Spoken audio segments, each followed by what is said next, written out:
If you've ever heard the term WordPress, then most likely you've had some kind of conversation about building your own website or your own blog. And WordPress usually comes highly recommended by most people who use it. And so this is going to be the first video on a series that's going to go through the essential information or an introduction to how to use WordPress to create your own website. Throughout this series, we're going to start out here at the beginning, and we're going to go through and create a website from scratch and teach you a lot about the ins and outs of WordPress and how to get started with your own website or your own blog that you want to get going with. And so there's a couple of things about WordPress that make it so wonderful.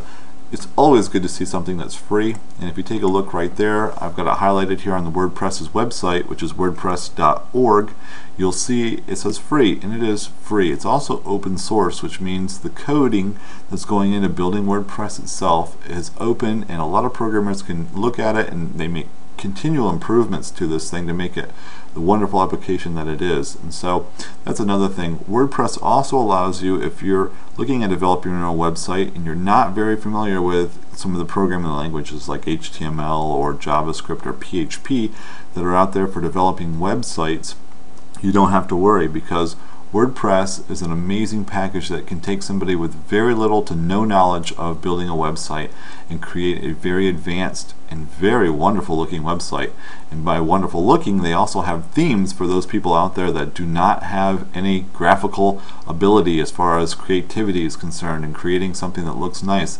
You don't have to have that, because there's themes out there, or basically templates that look wonderful as far as putting your whole website together. And so within a matter of minutes you can have yourself a site that's up and running, and then you're going to continually make updates to. And so this whole series is going to go through it and learn the ins and outs and talk about how to create a site and how to do some of the things within WordPress itself.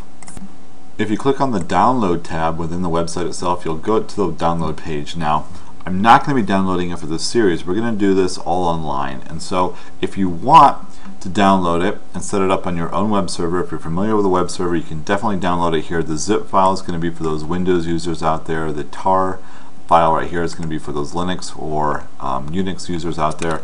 And so depending on what you want to work with, we're not going to be installing this within our series. We're going to actually do everything from the web itself, so you don't have to worry about downloading anything. However, if you have your own web host or your own website that you're running from your own computer, definitely do this yourself. You're going to have more features, and we're going to talk about that here in the next video.